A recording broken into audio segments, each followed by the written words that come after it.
snuck up on us. And my name is Sue Burton, and I'm one of the co-chairs. Mary Hodges, seated right here, is the other co-chair. And we wanted to welcome you to this particular Second Tuesday Forum. And I've passed out flyers so that you all would recognize the fact that we are having a different speaker this March. Dr. Longacre had to cancel because his wife is having surgery the day before. So we were fortunate enough to get Dr. Cassandra Newby-Alexandra, who is over at Norfolk State, and spoke to us back in 2007 about the Underground Railroad here in Portsmouth. And this time she's going to speak on her new book, which has already been published, I think within the last year, on African American history during the Civil War. So we will look forward to that. If you haven't heard her, she is a dynamic speaker and knows her subject thoroughly. So I will now pass the mic over to Mary, and she will introduce our speaker for this month's forum. Thank you. Good morning, everyone. I would like to introduce you to Ms. Sarita Scott. She has over 15 years experience in public relations and marketing. She received a BA in English and Journalism and a BA in Communications from Old Dominion University. Currently, she is the Director of Public Relations for the Hampton University Proton Therapy Institute. Or can I say that, HUPTY? Yes. HUPTY. She's been with Hampton University for 10 years, also serving as Director of University Relations, where she was responsible for the overall image of the university, producing a continuous line of publications, generating local and national publicity, and creating effective advertising campaigns. She has similar experience in the healthcare and transportation industries. She has won numerous local and national awards for her achievements in public relations and marketing, producing quality publications and obtaining notable national media coverage. Please join me in welcoming Sarita Scott.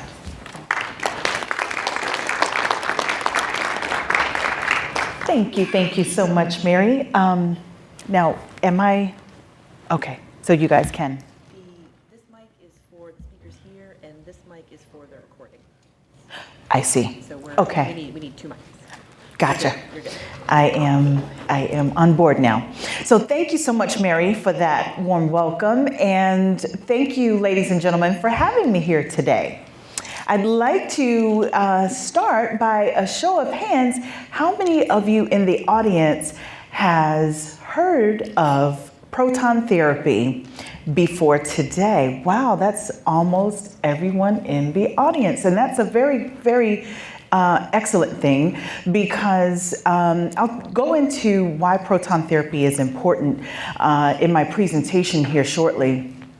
But our job is never done as it relates to educating the community on the importance of proton therapy and why it is so important that we exist here in the Hampton Roads area. So without further ado, I'm going to start a 7-minute video, and then I'll be back with you to show you a presentation.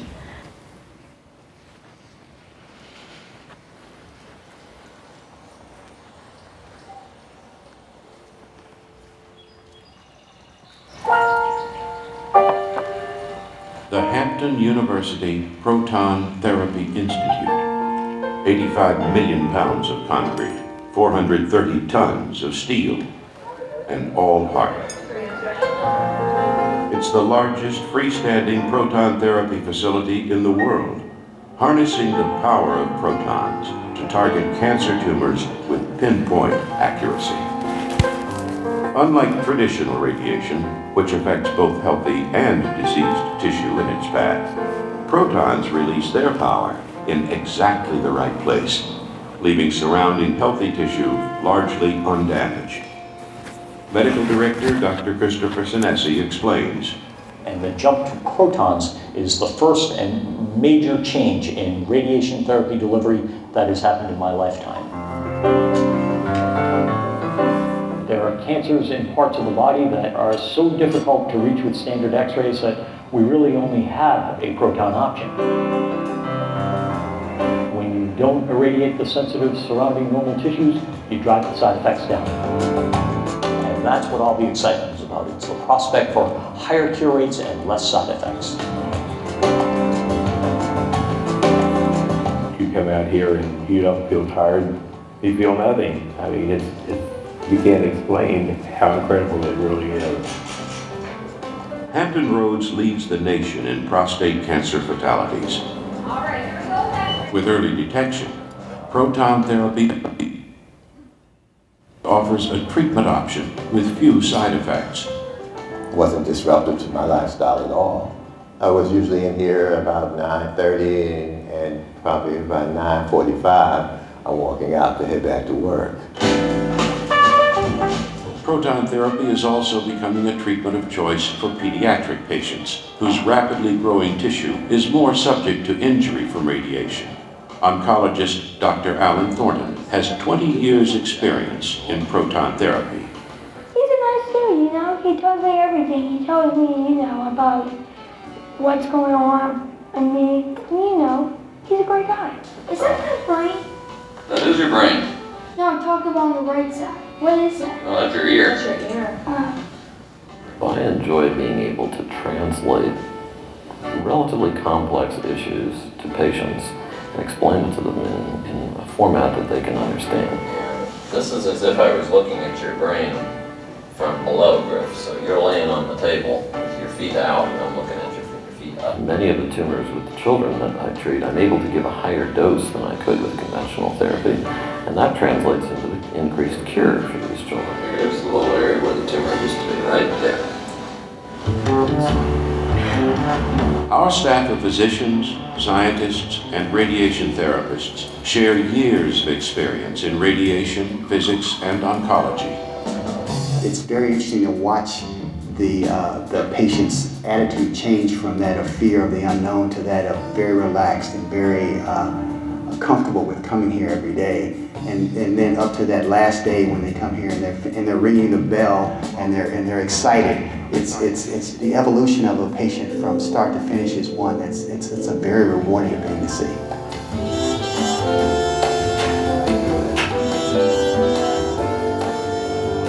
We bring with us a great deal of experience and knowledge of much of the research of this field that's being done not only in North America but also in Asia and in Europe, which is important to realize.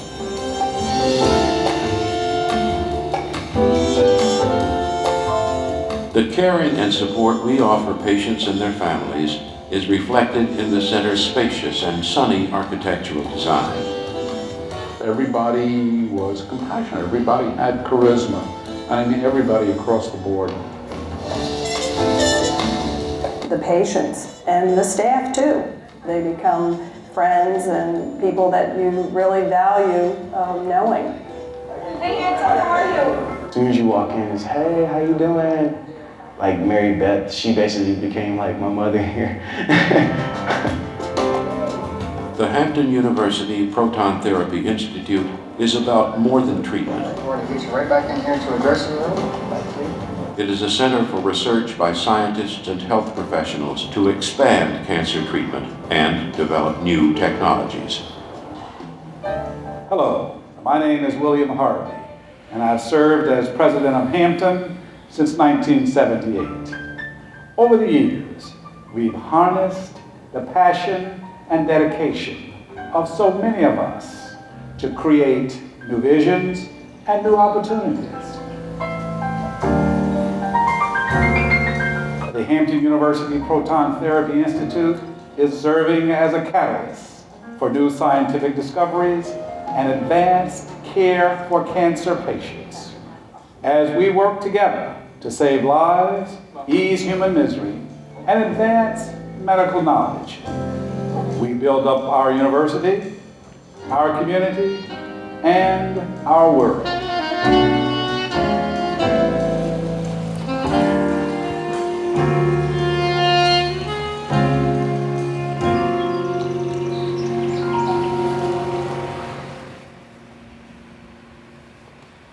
Okay, so I hope you enjoyed the video. It gives you a snapshot of what we do at our facility. There were actual patients and members of our staff there to show and tell you a little bit about what we do. So as we go into our presentation here this afternoon, I want to first apologize for my use of the word first, and it is the second Tuesday forum. So I want to share with you some statistics this afternoon. Cancer is the second leading cause of death for Americans, and it's the leading cause of death among women ages 40 to 79 and men ages 60 to 79. So that just says it's very prevalent in our society today. And so it's also equally important to learn what we can do to reduce our cancer risk. And I'll share some of those items with you before I leave here today. 60% of all patients receive some form of radiation therapy. Now, as it relates to Virginia, 1 out of every 3 Virginians is expected to develop some form of cancer in his or her lifetime.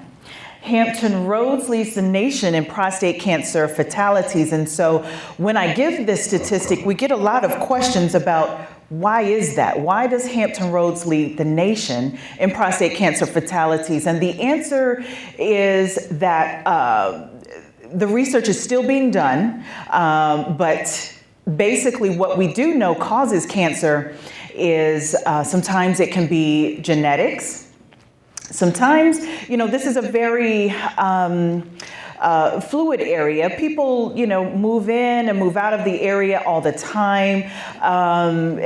We do know that what we eat, the things that we eat, may increase our risk of certain cancers. And so there's 5 things that the American Cancer Society states that will help to reduce our risk. And those are, of course, if you smoke, try to quit or don't start smoking. Try not to lead a sedentary life. So basically what that means is, a couple times a week, at least do some form of exercise if you can, even if it's walking along your neighborhood, around the block, something to help you get up and get out and get moving. Reduces your risk. You want to watch the scale as it relates to some pointers that American Cancer Society states. They said if you watch the scale and be cognizant of what is a healthy weight for you, and that's based on what you and your doctor discuss. So also stay on top of the screenings that your doctor recommends, and you want to also eat less processed foods, more natural, foods. The closer that food is to its natural state, so fresh fruits and vegetables. We want to try to reduce fried foods. We want to reduce red meat and other processed foods. So the foods that are very easy for us to pick up during the day, the fast foods, we want to limit that as much as we can, not necessarily, take it completely out of your diet unless your doctor wants you to, but you want to just limit the amount of processed foods that we intake, because it does increase our risk for certain cancers. Now, Chesapeake ranks number 1 when compared to other cities in colon cancer deaths. So here's this modality called proton therapy, and why is it so important? Today, proton therapy is regarded as the most precise form of cancer treatment, and I'll show you why here shortly. It's non-invasive. It's able to target the tumor only. So when you're treating cancer, and benign tumors, you want to target the tumor as much as possible, very precisely, without harming surrounding healthy tissue and organs. And that is what proton therapy is able to do. It can be configured to the exact size and shape of the tumor. And what this translates to is reduced side effects for the patient. So proton therapy was pioneered for children. Why is that? There are tumors that children are diagnosed with that are very rare, and sometimes they're very, very hard to reach with surgery. And even conventional radiation sometimes isn't an option for children. Their growing bodies are affected by even the doses of treatment that they receive from conventional radiation. Not to mention, there's a high probability that children will be diagnosed later in life with a secondary tumor that's not even related to the first tumor, just because their tiny bodies were radiated. And so proton therapy does reduce that risk of secondary malignancies.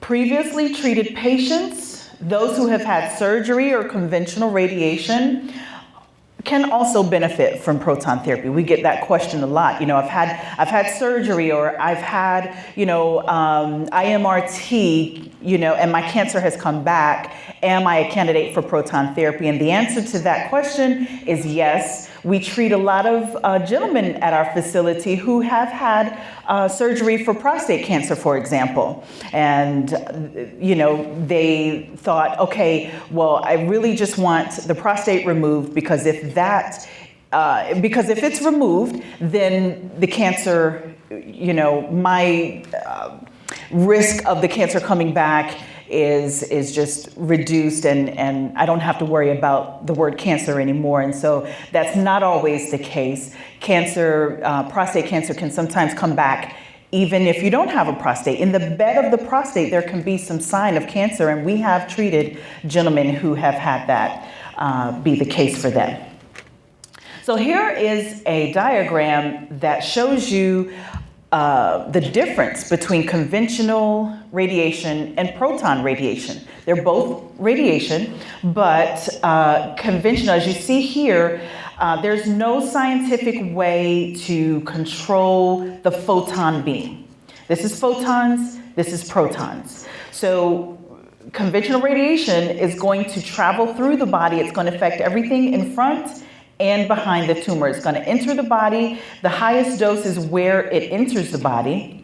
So doctors have to actually turn up the dose to the right amount so that as the beam travels through the body and the dose diminishes, the right amount of dose can be given to the tumor. But as you see, it will affect the tumor, and it will affect everything along its path. So there's an entrance dose and an exit dose. Here you will have a very different case. There is an entrance dose. Proton therapy is able to travel through the body at a very diminished dose. So it is, as you see here, the dose was, more prevalent here before the tumor. It is less prevalent here before this tumor. So there's a slight entrance dose. When it hits the tumor, it stops, and it affects nothing behind it. And so this, like I mentioned before, this has translated to reduced side effects for patients. And here's another example of what I just showed you. This is an actual hip of a prostate cancer patient.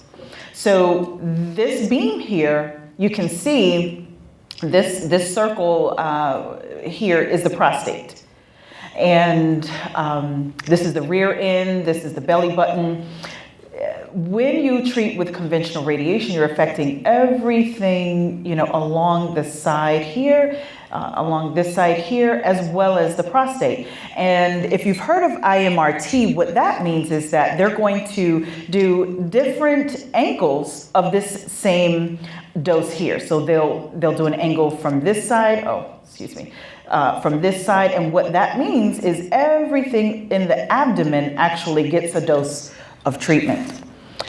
So with proton therapy, you see that the prostate is here, and it is able to be treated with the right amount of dose, sparing surrounding healthy tissue on each side of the hip. Now, as it relates to prostate cancer, the patient is treated from the left side and from the right side on a rotating basis. So one day the beam will come from the left side, the next day it'll come from the right side, and it'll alternate.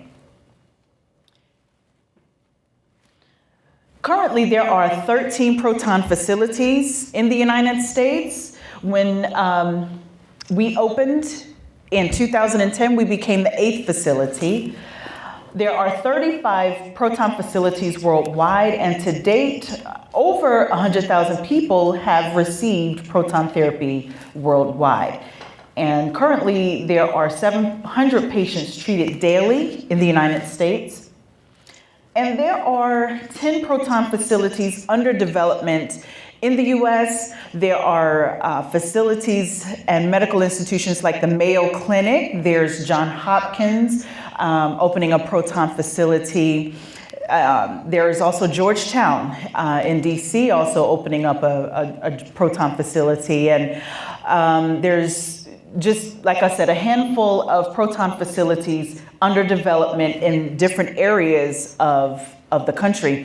Now, you might want to know, well, why aren't there Proton facilities everywhere? If this is the best, one of the best, so we won't say it is the best, we'll say it's one of the best ways to treat cancer, why aren't Proton facilities just in every state, at every hospital? And the answer to that is the cost. Our facility that you saw in the video was a $225 million facility to bring to fruition, and we credit our president, Dr. Harvey, for being able to, raise the money that it took to bring that facility to fruition. Now, let's see. Again, we were the 8th Proton facility in the US when we opened our doors in August of 2010. We are the largest freestanding Proton facility in the world. Freestanding just means we're not connected to another building, and we will hold that, we will hold that title for just a little while longer. What makes us the largest is that we stand at 98,000 square feet, and we have 5 treatment rooms. Our staff, some of our physicians and staff you saw on the video, have over 100 years of combined proton therapy experience. So when we opened our doors, our building was new, but the staff was very experienced. We're currently treating prostate, head and neck, breast, brain, pediatric, pancreatic, and other GI-related cancers. We treat women's issues, and other cancers with proton therapy, and we have recently treated our 700th patient. We see patients from all over the world. Patients fly from Saudi Arabia, from other countries, from the UK, to be seen by our physicians. And we have this right in our backyard in Hampton Roads. So not only does Hampton Roads have proton therapy, we have some of the most precise. We have some wonderful treatment modalities for cancer, not just proton therapy. So Hampton Roads is very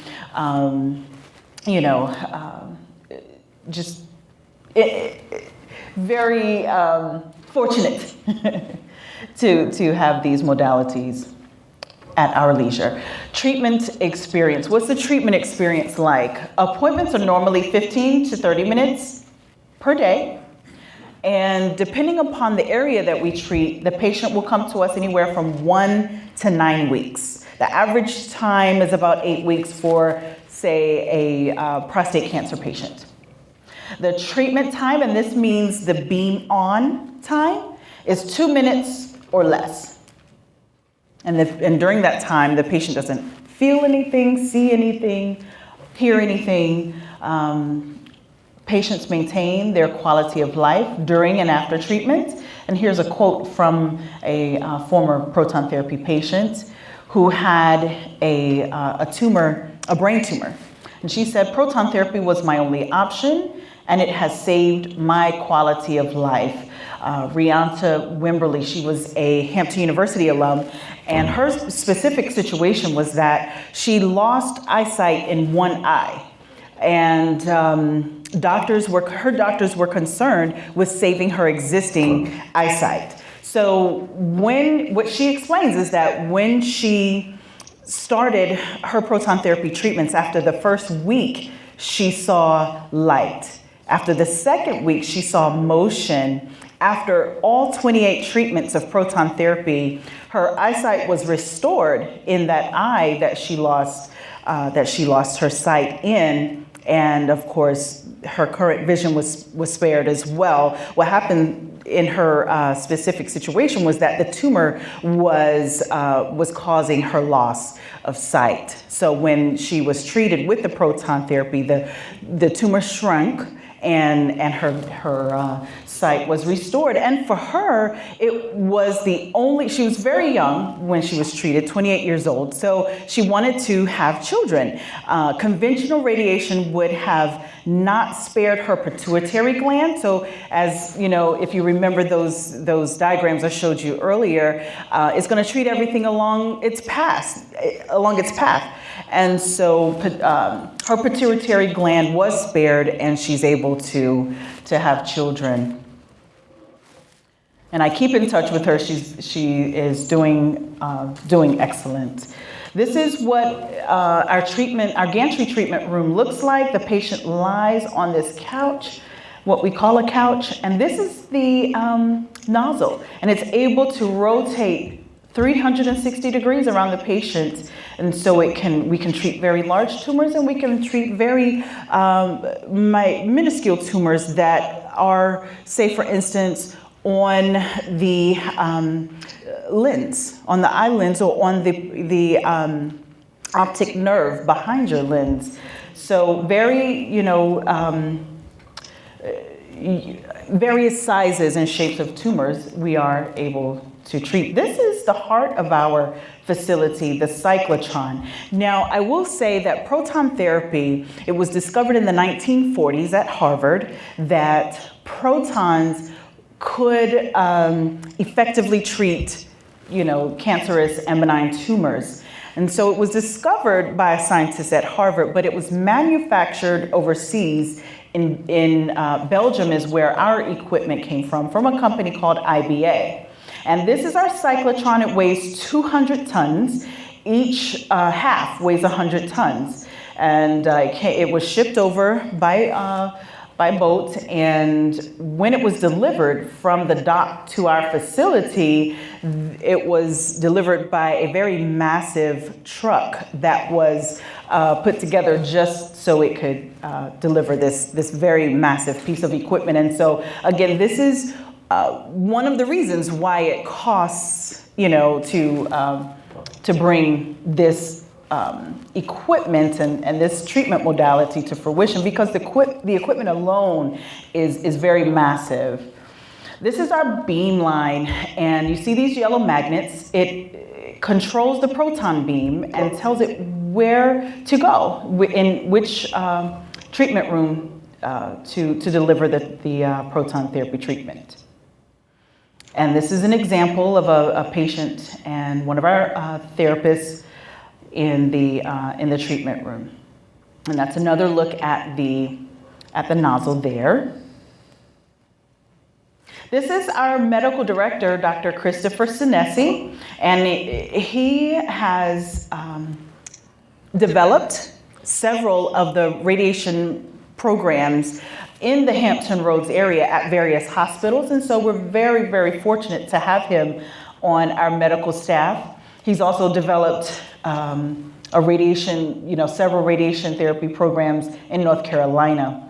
And so he felt very strongly about the fact that he wanted to make proton therapy available to this area. And now he spends most of his time at our facility. So he's a very, very thorough physician, and I like to tout about him. He's just very humble, but he has his cell phone number on his business cards, and so he laughs and blushes every time I say that. But he's very, accessible to his patients.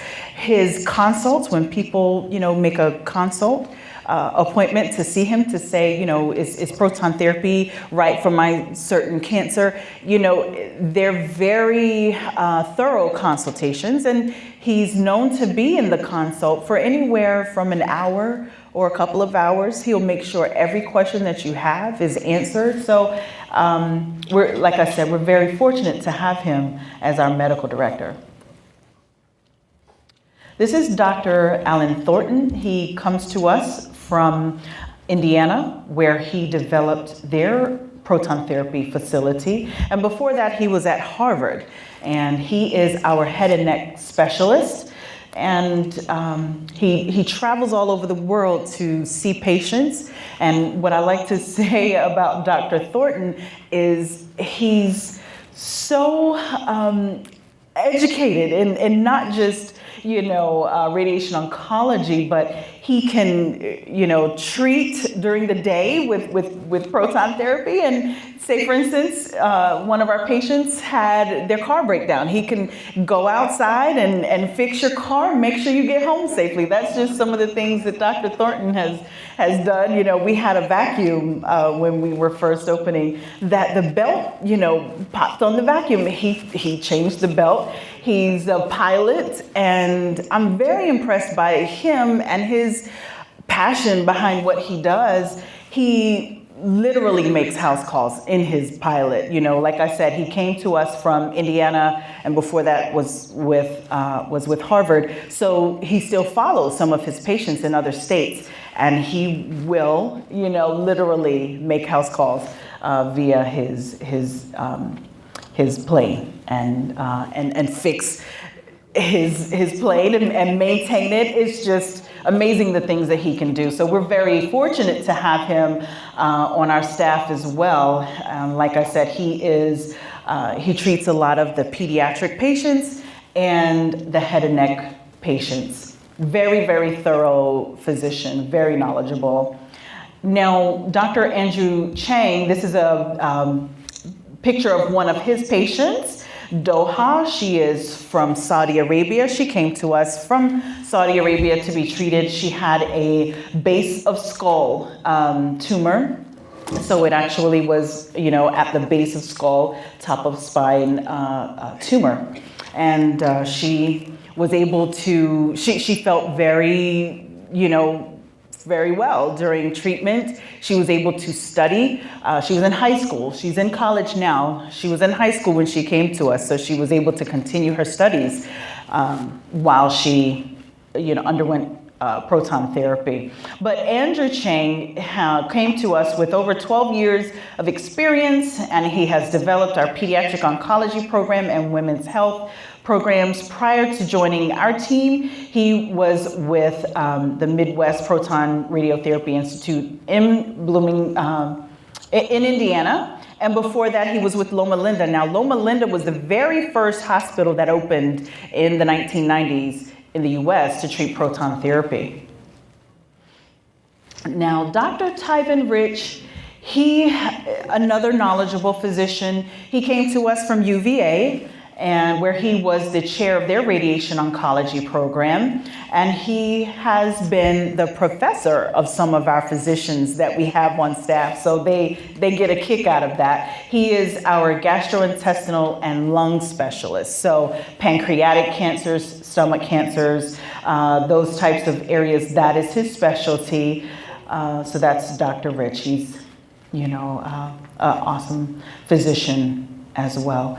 Now, I've included a couple of testimonials before I conclude my presentation. This is one of our very first patients, Dr. Alfred Scott.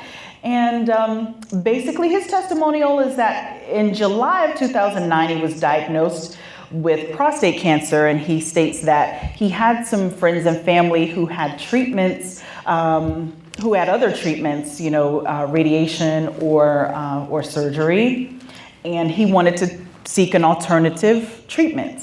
So he learned about us while watching the evening news one day, and he said, I want to wait till that facility opens, and I want to be one of their first patients, and so he was. So he says that I decided on proton therapy, and I'm very happy with my decision. My appointments lasted about 30 minutes per day for about 8 weeks. I haven't had any after effects, and I did not have to change my regular daily routine. After treatment, I'd go home and work in my garden. I've been to every type of medical facility you can think of, but HUPTI stands apart from all of them. Being one of the first patients has changed my outlook on life. And he had celebrated his 33rd wedding anniversary after after he finished treatment at our facility. And this is Mrs. Debbie Owens. She came to us from Chesapeake. Mr. Scott was from Hampton.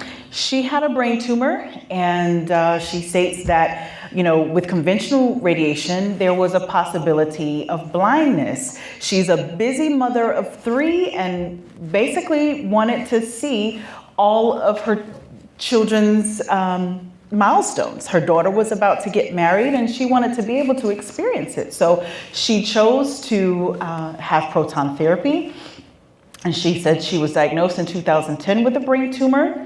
My doctor and I discussed treatment options, and all other options besides proton therapy, I would have lost my eyesight because the tumor was so close to my optic nerve. In the beginning of my treatments, my husband brought me, but after a while, I drove myself. I didn't have any side effects besides fatigue. So she just was a little tired during treatment. And I've heard that that is, normal across the board of, different treatment modalities for cancer. I have a busy schedule. Being a mom, I was able to be there for my family while going through treatment. She still cooked. She still drove her children to and from school and their activities. And my family didn't see any changes. Proton therapy gave me normalcy, and that's exactly what I wanted. And I get a kick out of her. I just saw her for her follow-up appointment not too long ago, about 2 weeks ago, and she's just a comedian, and she would just bless my heart every time I saw her. She gave me encouraging words when she was going through her treatment. So just very, what an awesome person she is. So that concludes my presentation that I've prepared for you today, and I'm available for any questions if you have any. Yes, sir. One of your earlier slides, it said that 1 in 3 Hampton Roads people will develop cancer. But I've read that 80% of men develop prostate cancer, at least by age 80, although most of those cancers are not going to cause problems. So that would be, if you just include that one cancer, that would be 40% right away. So where does the 1 in 3, does that exclude all prostate cancers that end up not being life-terminating? No.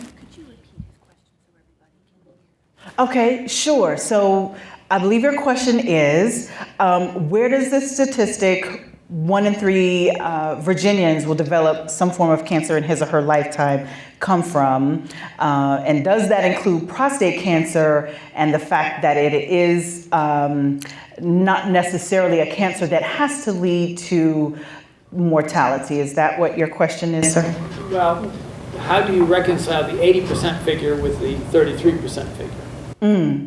I see. Well, the statistic 1 in 3 Virginians will develop some form of cancer in his or her lifetime comes directly from the Center for Disease Control. And so that is where we get our statistics from. I would love to know, where you are referencing your statistic, and, we can, do further research. But I think that the startling fact for me is that if I'm a male, males, and if I am a resident of the Hampton Roads area, I just need to stay on top of my screenings. I need to, see what I can do for my own health that would help me reduce my risk, of cancer. So don't let the statistics scare you, but let it motivate you to just take control of your own health, to see what is it that I can do? What is it that I'm doing right now that I can just tweak or change so that I can reduce my cancer risk? But very good question, sir. And so maybe after this, you can tell me where your statistic comes from. Yes, ma'am. And then percentage of males that get prostate cancer and pass away with it.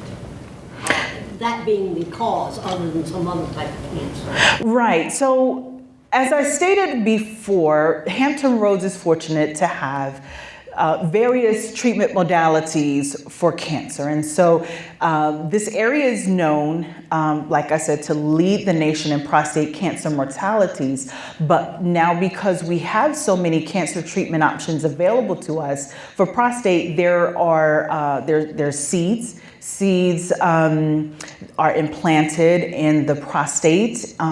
You should not, after you have the seeds implanted, however, you shouldn't hold children, young children, as it is a constant form of radiation being, emitted for some time after you have them put in place. There's also surgery. There's other forms of cancer treatment options, conventional radiation and the like.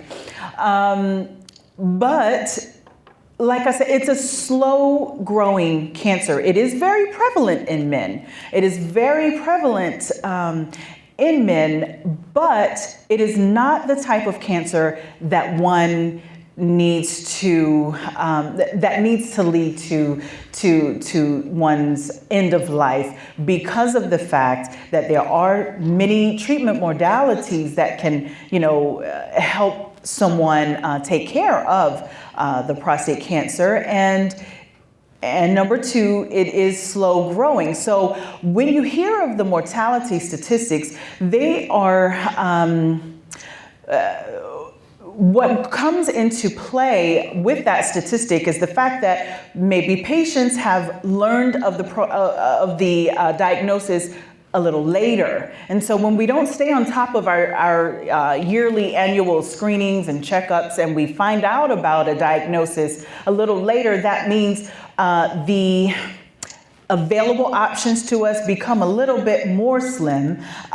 When you have metastatic disease, there is, of course, chemotherapy that is able to more effectively treat the system. It's a systemic cancer that, chemotherapy is best able to treat. So that's why we recommend, and that's why the American Cancer Society recommends, just to stay on top of what your yearly screenings are, knowing your PSA number. And there's been some controversy about should men get PSAs, and what I can tell you with that is that prostate cancer advocacy groups recommend continuing to get your PSA levels checked. And so it is not the number of your PSA that is alarming. What they do is they track the rate of increase. So if one year, the PSA number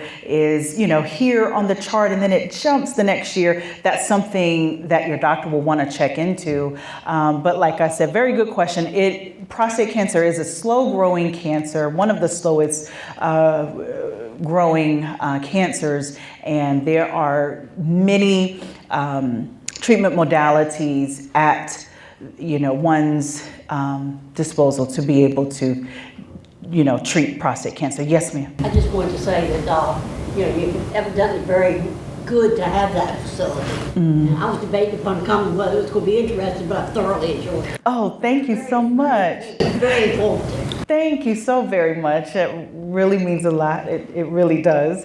And I believe you, young lady, have a question, and then we'll be right back with you. And I saw your hand, so we'll be right with you too. Yes, ma'am.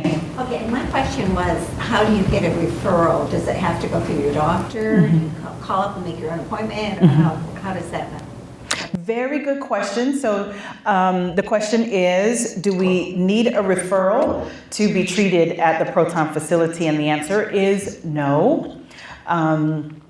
most of our patients are self-referred, meaning they heard of us from a graduate. And graduates is a term of endearment we give to our patients who finish treatment. We have a graduation ceremony. You saw the bell in the video where they ring the bell on the last day of treatment, and it's something that's very special to the patient and to us. And we celebrate life and the fact that, you know, that person has reached a milestone, and it's just a very joyous time.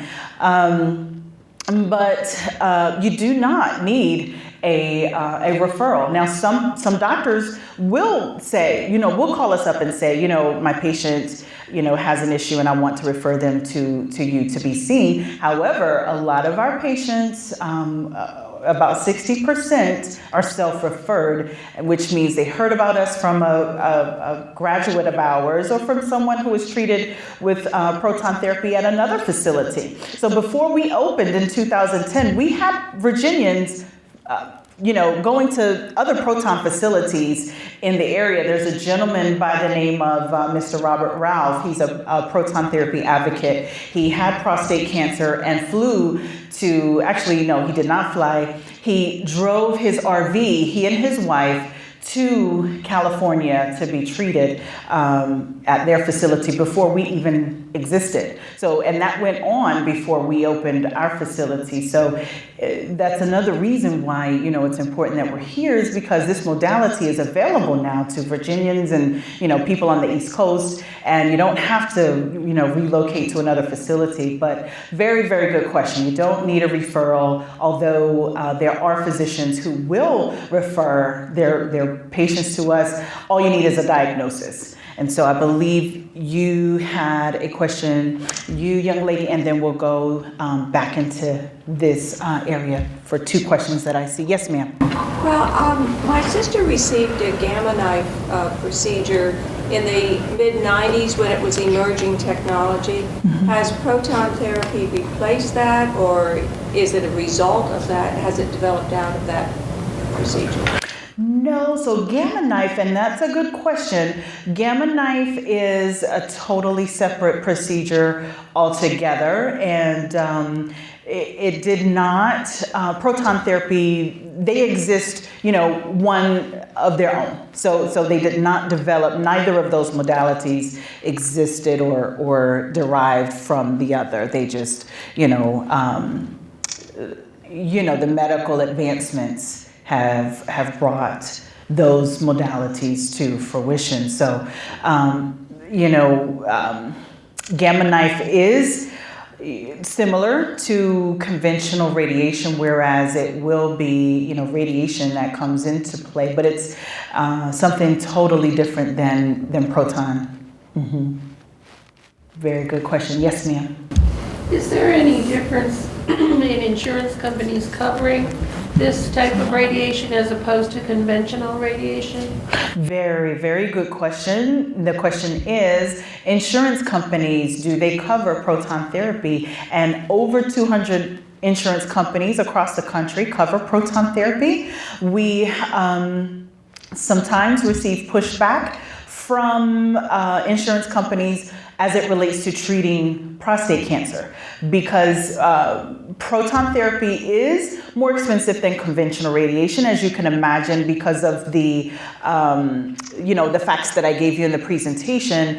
But what we like to tout is the fact that when you compare the two, for the treatment of prostate cancer, there's a large probability that there are other issues that a patient may need to nurse themselves back to health after conventional radiation.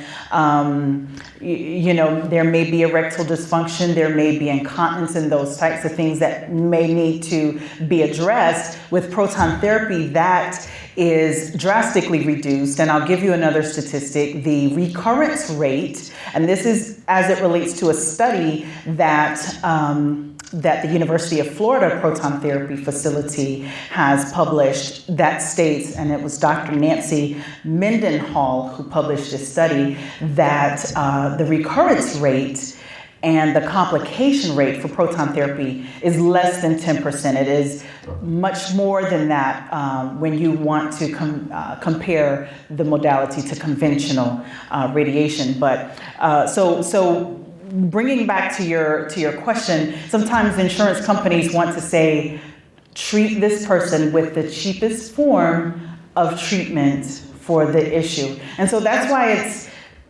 important to know what is available to you. It's important to know what is best for your situation. Even after you receive a treatment suggestion. So for instance, our very first patient, Mr. Cosman, who you saw in the video, was scheduled for surgery for prostate cancer, and someone that works in our business park said, you know, I think you need to check into that proton thing that they're building around the corner. And he had his nurse, bring him to our facility, and it turned out that he was a candidate for proton therapy. He later, grew frustrated that his doctor did not discuss it as an option during his consultation. But like I said, it just is very important to know what are the treatment options, even if it isn't cancer related. Just know what's available to you, know your options, do some research on your own, yeah, that's a very, very good question. We hardly get pushback when it relates to neurological issues. Dr. Thornton has explained to us before that, proton therapy has meant,